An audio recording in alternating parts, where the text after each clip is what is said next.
ఉమ్మడి పశ్చిమ గోదావరి జిల్లాలో కోడి పందాల నిర్వహణ కోసం దాదాపు 200కు పైగా బరులు సిద్ధమవుతున్నాయి.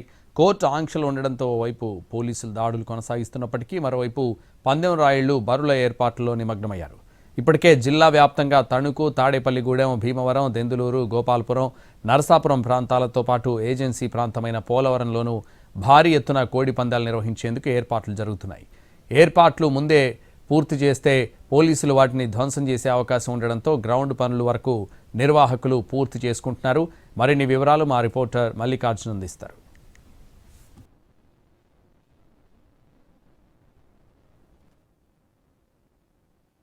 సంక్రాంతి పండుగ దగ్గర పడడంతో పందెం రాయుళ్లలో హుషారు పెరిగింది. ఉమ్మడి పశ్చిమ గోదావరి జిల్లా వ్యాప్తంగా దాదాపు 200కు పైగా పందెం బర్రెలు సిద్ధమవుతున్నట్టు అంచనా ప్రస్తుతం మనం చూస్తున్నాం. ఓ పక్కన పోలీసులు పందెం బర్రెలను ధ్వంసం చేస్తున్నప్పటికీ మరో పక్క పందెం బర్రెలను పెద్ద ఎత్తున సిద్ధం చేస్తున్నటువంటి పరిస్థితి కనిపిస్తోంది. మనం చూస్తున్నటువంటి ఈ పందెం బర్రెలు ప్రస్తుతానికి చుట్టూ ఫెన్సింగ్ ఏర్పాటు చేయడం, అలాగే గ్రౌండ్ వర్క్ అనేది పూర్తి చేశారు. పండుగ ముందు 2 రోజుల ముందు వరకు కూడా పోలీసుల దాడులు అనేవి కొనసాగుతూ ఉంటాయి. పందెం బర్రెలను ధ్వంసం చేయడం అనేది ఉంటుంది. ఈ నేపథ్యంలో భారీ ఏర్పాట్లు చేయకుండా ప్రస్తుతానికి గ్రౌండ్ అనేది సిద్ధం చేయడం, ఆ తర్వాత ఒక్క పూటలో వాటికి అవసరమైనటువంటి టెంట్లు, చైర్లు, చుట్టూ షామియానాలు, అలాగే ఎల్ఈడి స్క్రీన్లు, అలాగే పేకాట, గుండాట ఆడించడానికి మొత్తం ఏర్పాట్లన్నీ కూడా పూర్తవుతూ ఉంటాయి. ముఖ్యంగా భీమవరం, అలాగే నరసాపురం, తాడేపల్లిగూడెం, తణుకు, దెందులూరు, ఏలూరుతో పాటు ఏజెన్సీ ప్రాంతాలైనటువంటి జంగారెడ్డిగూడెం, కొయ్యలగూడెం ప్రాంతాల్లో కూడా ఈసారి భారీగా కోడి పందాలను నిర్వహించేందుకు ఏర్పాట్లు ముమ్మరంగా సాగుతూ ఉన్నాయి.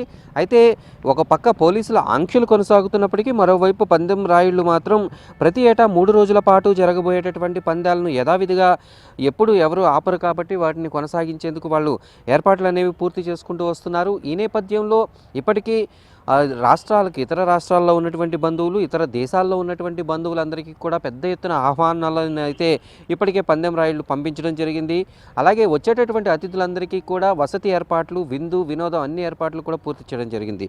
ప్రస్తుతానికి ఉమ్మడి పశ్చిమ గోదావరి జిల్లా వ్యాప్తంగా దాదాపు 200కు పైగా పందెం బర్రెలు సిద్ధమవుతున్నటువంటి నేపథ్యంలో ఇక్కడ ఇవన్నీ చూసేందుకు పెద్ద ఎత్తున జనం కూడా తరలి వస్తున్నటువంటి పరిస్థితి. అయితే ఇప్పటికీ హైవేలు, అలాగే రైల్వే స్టేషన్లు, అలాగే బస్ స్టేషన్లు అన్నీ కూడా పూర్తిగా బిజీగా ఉన్నటువంటి పరిస్థితి కనిపిస్తోంది. అయితే ఈసారి సంక్రాంతి చాలా భారీగా ఉండబోతుంది అనేటటువంటి అంచనాలు అయితే కనిపిస్తూ ఉన్నాయి. ఎందుకంటే ఇప్పటికీ ప్రజలందరూ కూడా గోదావరి జిల్లాలకు చేరుకుంటున్నటువంటి పరిస్థితి కనిపిస్తోంది.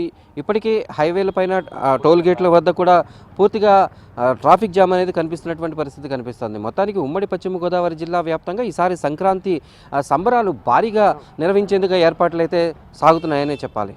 వీడియో జర్నలిస్ట్ కరిశ్రీనివాస్తో మల్లికార్జున్, ఉమ్మడి పశ్చిమ గోదావరి జిల్లా.